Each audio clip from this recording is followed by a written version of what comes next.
if you're my age or the generation below, or just very tech savvy, then you might find that you often think in memes, your favorite memes, your favorite sort of clever picture or clip posted on the internet to evoke a certain moment, often in a funny way.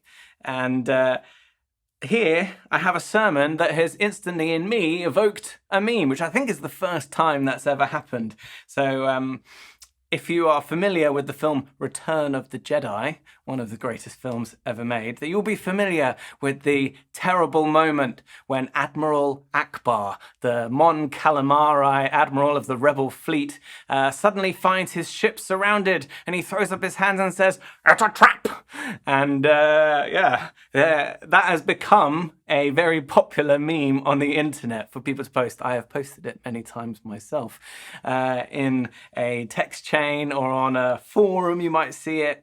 And as I was writing this sermon, "It's a trap" kept coming into my mind, because in this sermon, we're going to find Jesus teaching his disciples about two different traps that they can fall into that are they have the same root, but maybe two different kind of directions in which they express themselves. So if Jesus was teaching this particular lesson to millennial or Gen Z disciples, maybe it would have been his "It's a Trap" sermon. So where are we now? Well, we're going back to chapter 8 in our journey through Mark. If you've been with us the last couple of weeks, this might be slightly confusing to you, because we were just in chapter 16 looking at the resurrection. Well, this is because it was Easter, so we jumped forward to the Easter passages, the Holy Week passages, to look at those. But now, after Easter, we're going back to where we were to kind of pick up our journey going through Mark. So we're returning back again to chapter 8. And what's just been happening before this particular scene that we're looking at today? Well, we had some of Jesus' most famous miracles. We had the feeding of the 5,000. Then the feeding of the 4,000. We had Jesus walking on the water. We've had several encounters with the Pharisees, which are going to be an important factor in today's sermon. And we've also had Jesus taking his disciples to a new area, leaving the Sea of Galilee for a bit and going into an area called the Decapolis, which is important because it was not a heavily Jewish area, it was a heavily Gentile area, an area full of Greek speakers or people from Greek backgrounds. And this was revolutionary. And he does some of his big miracles there with Greek people, healing Greek people, teaching Greek people.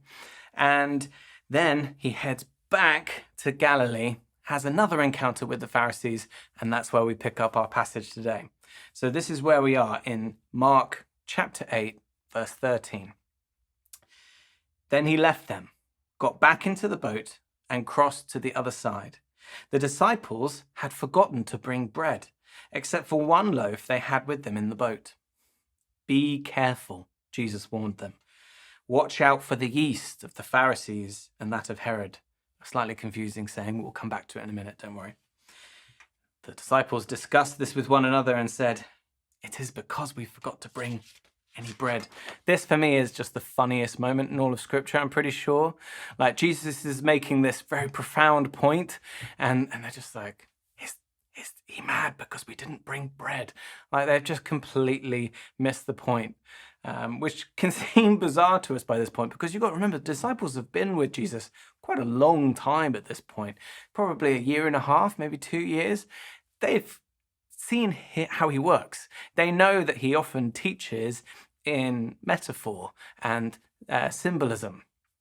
And sometimes you've got to unpick the meaning. So surely when he starts talking about the yeast of the Pharisees and of Herod, you would think that their minds would immediately jump to, he's teaching us some sort of point. But no, they think he's complaining because they forgot to bring the bread. Even more remarkable when you remember that this is quite soon after the feeding of the 5,000 and the 4,000. So they've literally seen Jesus miraculously provide bread twice in recent history. Aware of their discussion, Jesus asked them, "Why are you talking about having no bread? Do you still not see or understand? Are your hearts hardened?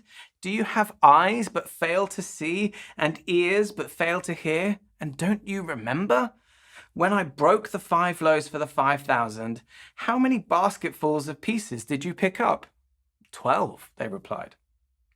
And when I broke the 7 loaves for the 4,000, how many basketfuls of pieces did you pick up? And they answered, 7.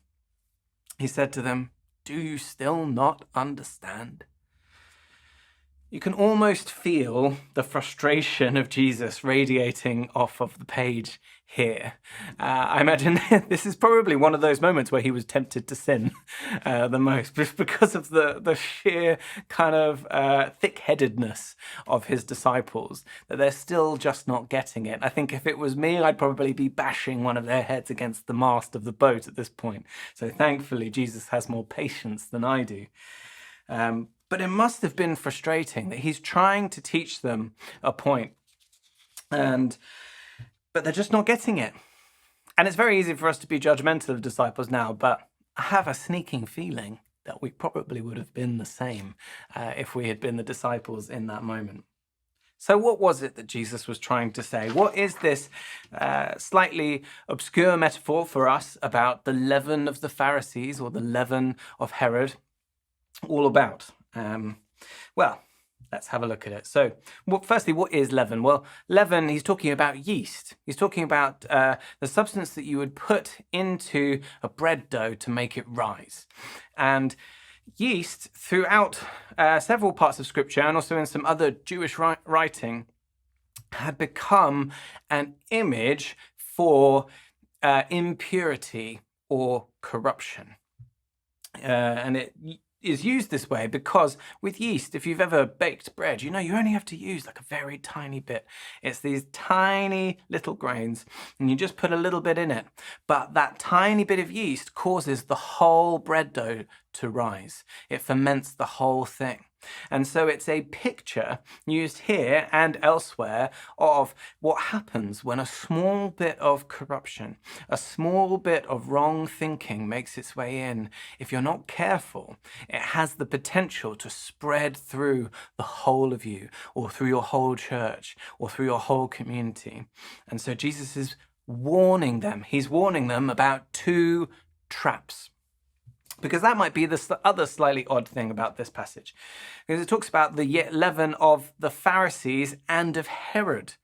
And if you've paid any attention in the Gospels so far, or you know anything about Judea at the time, you would know that the Pharisees and Herod were not allies. They were not people that you would associate with each other. In fact, in many ways, they were the opposites. So why is he bringing up the leaven of the Pharisees and Herod? Seems slightly odd, especially since he's just had all these encounters with the Pharisees. You might expect him to talk about the Pharisees at this point, because he's literally just had a bit of a confrontation with them on the shoreline before he got into the boat. But no, he brings up Herod as well. So what's going on here? Well, a bit of a clue lies in the parallel passage in Matthew. So Matthew recounts the same kind of incident, but interestingly, when Jesus does this teaching in Matthew, he says, beware of the leaven of the Pharisees and the Sadducees. Well, what's going on here? Is this that one of them just made a mistake? One of them misremembered? No, I think actually this gives us our clue as to why Herod is included, because whilst the Pharisees and Herod are not easily associated, Herod and the Sadducees are. And it points us to maybe what the difference is, the 2 different traps that Jesus is urging us to avoid. Because you see, the Pharisees and Herod / the Sadducees each diverged from the way of Jesus in different ways. They were both expressions of unbelief, going in different directions. So let's have a little look at these 2 different camps and explain a little bit about who they were. Now, the Pharisees are probably the most familiar to you. They are the sort of antagonists in a lot of the Gospels. They pop up the most, I would say, out of the groups that are opposed to Jesus. And you'll often see them if you've ever watched movies about the life of Jesus, or TV series like The Chosen. They're always around. They always seem to be wearing black. They're always scowling. They're very grumpy. And they're there basically to tell people off all the time. And this is kind of who the Pharisees are, but it does miss a little bit of the nuance of what the Pharisees were as a group and why they were an important factor in the area that Jesus was in. You see, the Pharisees were not the religious leaders in Jerusalem. They were not the powerful figures in the state as a whole. The Pharisees were the populist movement out in the countryside. The Pharisees were a response to the fact that Israel was occupied by the Romans and was increasingly being sort of infiltrated by Greek and Roman culture. They were a group that worked through the synagogues and worked through local communities and believed in trying to maintain the purity of the people of Israel. They saw the influence of Roman and Greek ideas coming in.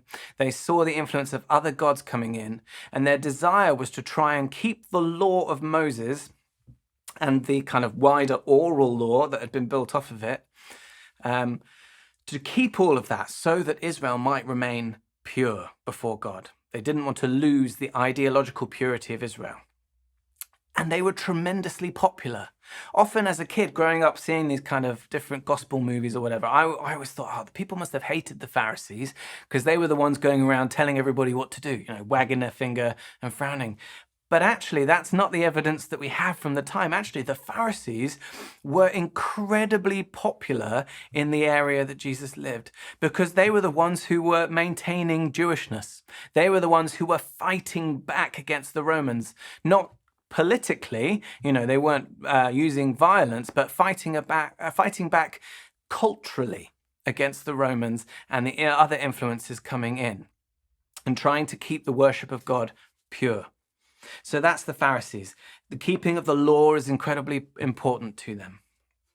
The Sadducees and Herod, who's kind of associated with them, were the other end of the spectrum. So the Sadducees, that name comes from originally the word Zadokites. So they were the descendants of the high priest Zadok, who had anointed Solomon when he became king.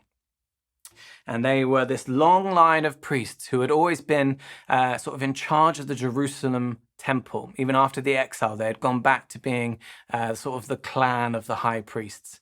And they had maintained sort of the priestly rule in Jerusalem. They ran the temple. They had a huge amount of authority in the community. And the reason why they are associated with Herod is because under the Romans, the Sadducees and Herod had both kind of capitulated to the Roman occupation. They had made lots of concessions, they'd given in, they cooperated a lot with the Romans, all to maintain their power and their influence. Herod essentially was a puppet king at this point. He was king of this kind of northern part of Israel, up near Galilee, and he had some authority to do things that he wanted, like we saw him arrest and execute John the Baptist, didn't we, earlier in the Gospel. But he doesn't really have power. He has to do what the Romans want. He's there to maintain order and stability for the Romans. He has capitulated morally and religiously in order to maintain political power. And it's the same for the Sadducees. They'd made a series of concessions to the Romans. They had sort of fallen into corruption, financial corruption and moral corruption, all in order to maintain authority and power in Jerusalem. They'd made a political deal with Rome. And so you can start to kind of see here, now we have that understanding of these two groups, you start to see slightly what Jesus is talking about when he bewares of the leaven of the Pharisees, but also the leaven of Herod and the Sadducees. They are two different ways in which we can compromise away from the gospel. So let's have a look at them one by one. So the leaven of the Pharisees. Well, as I said, the Pharisees were incredibly legalistic.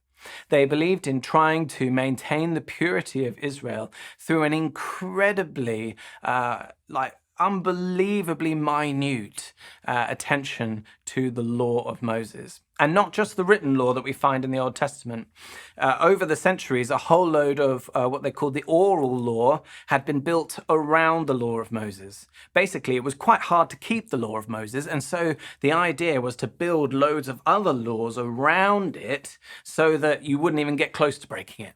So, don't do any work on the Sabbath. Well, it's a bit hard to define what is work. So I know we'll put in loads of laws to say that you can't travel and you can't take your donkey out and you can't eat certain things, all to make it certain so that no one will break the Sabbath law. And by this way, we'll keep things holy, keep things pure and clean. And so over time, this attention to the law that the Pharisees were enforcing and preaching through the communities just became this incredibly stifling, law-driven, discompassionate, uncaring form of legalism. And this is, I think, what Jesus is warning about with the leaven of the Pharisees. Let's be clear, following God's law is not wrong. Following God's law is good. Please follow God's law. But what matters is why you follow God's law. You see, Jesus in other places will call the Pharisees hypocrites. And it's important to understand what he means by that. It's not really the same as what we kind of think of hypocrisy now. When I think of hypocrisy these days, I think of a hypocrite as someone who says one thing but does the other. But that's not really what the Greek word here means. The word that's used when Jesus calls them a hypocrite isn't someone that says one thing and does the other. No, it's someone who does the thing that they say they're going to do, but does it for the wrong reasons, does it with the wrong heart. See, one of the reasons the Pharisees were popular was that they did do what they said. They did talk the walk and walk the talk. Is that right? Is that the right way around?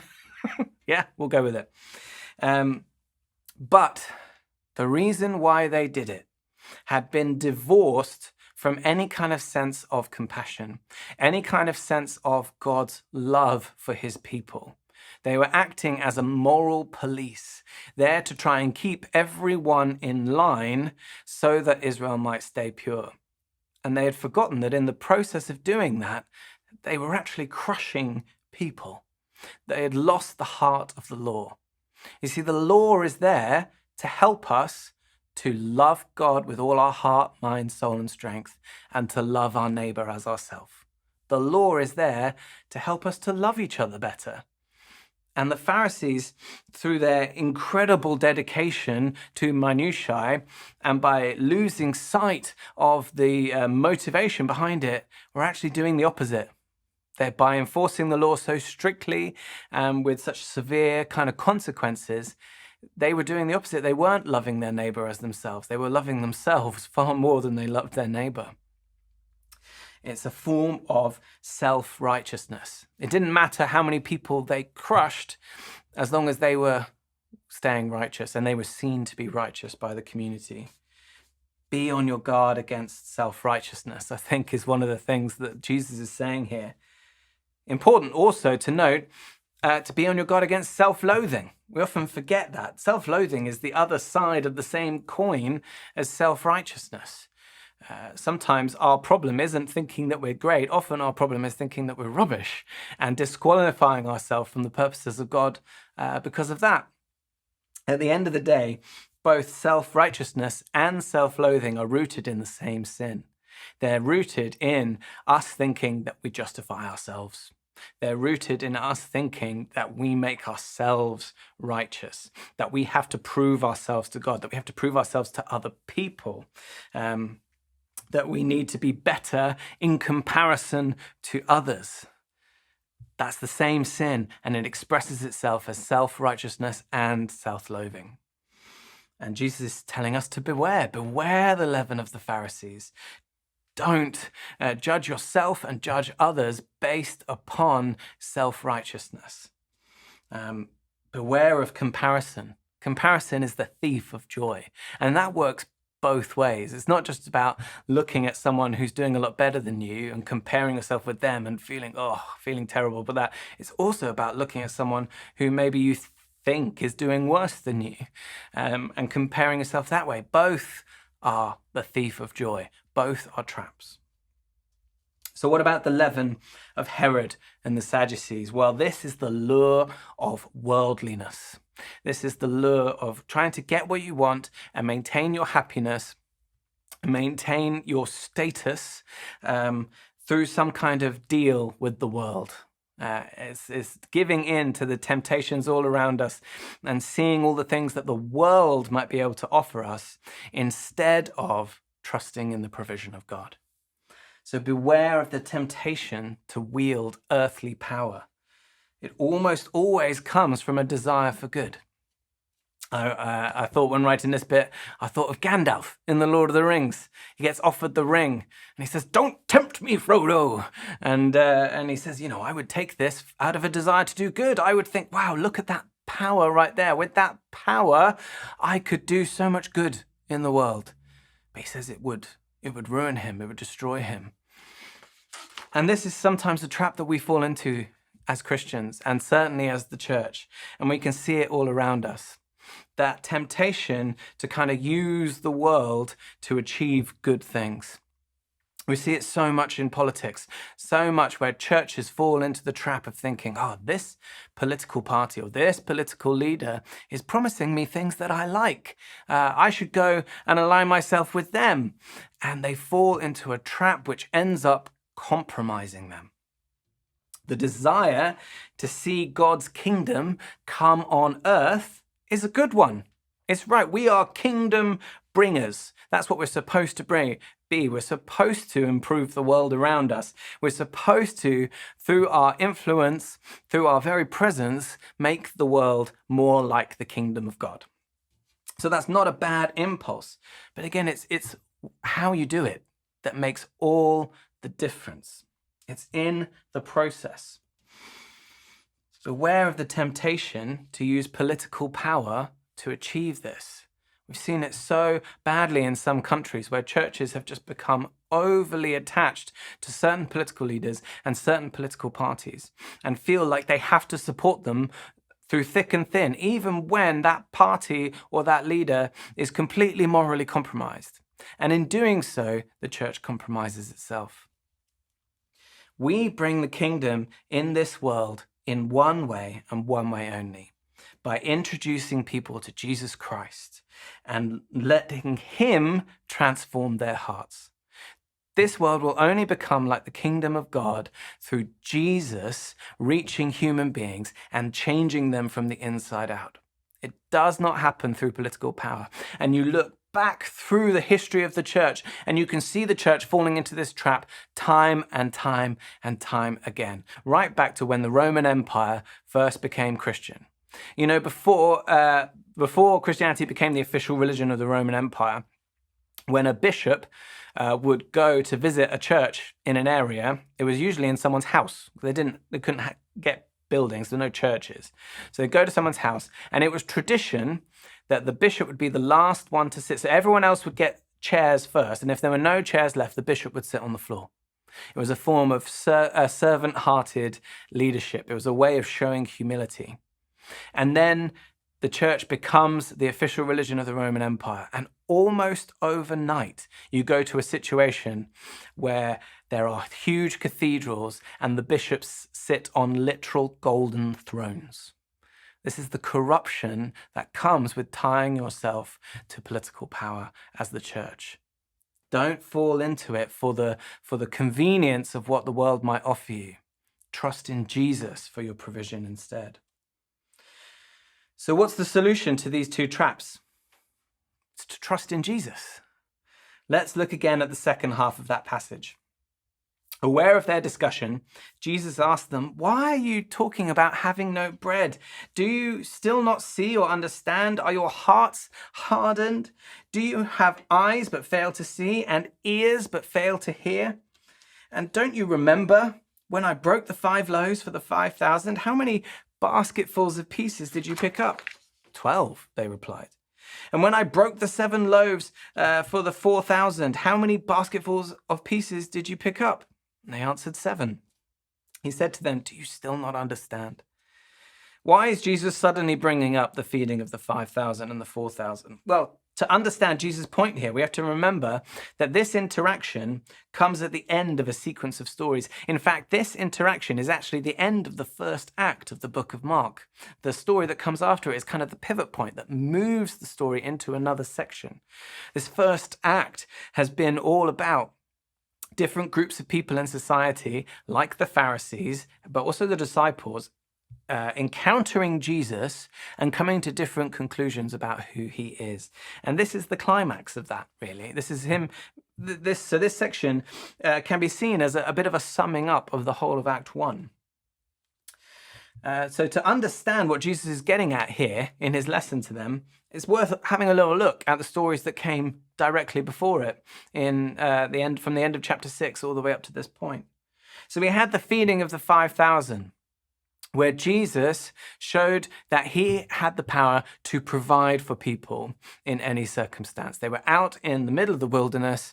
All these people in a Jewish area sat down, and he did this amazing miracle to feed them from 5 loaves and 2 fish, and to provide for all of them in the wilderness. He announced himself as a new Moses, the one who would provide for God's people. Then we have a story where he's challenged by the Pharisees about the failure of him and his disciples to obey all of these kind of extra laws that were built around the Mosaic law in the Torah. And we have Jesus talking about, actually, what is it that defiles? What is it that makes us pure? What is it that we should be depending upon and trusting upon? And making the point that actually it's not what comes in, it's what comes out of a person that makes them pure or impure. Then we have, he goes off to this Gentile area, as I said earlier, and he encounters this Syro-Phoenician woman. So that's sort of a Syrian, Phoenician kind of mix, so a Gentile. And we have this kind of bizarre interaction with the woman where she wants him to heal her daughter who's possessed by a demon. And he calls her a dog. It's very rude. It seems at first very out of character for Jesus. He says, you don't throw the meal to the dog. You make sure that the children are fed first before you give the food to the dogs. Basically saying, I've come to the people of Israel, not to the Gentiles. And she says, well, even the dogs can eat the scraps off the floor. And then he very calmly and happily and warmly rewards her faith. Well, what's going on there? Well, Jesus again is making a point, and it ties to the feeding of the 5,000 and his interaction with the Pharisees. See, when he gives that first answer about the dog, I don't think that's Jesus' opinion. I think he's giving the standard Jewish reply. I think he's giving the reply that the Pharisees would have given. I think he's giving the reply that his disciples might expect him to give.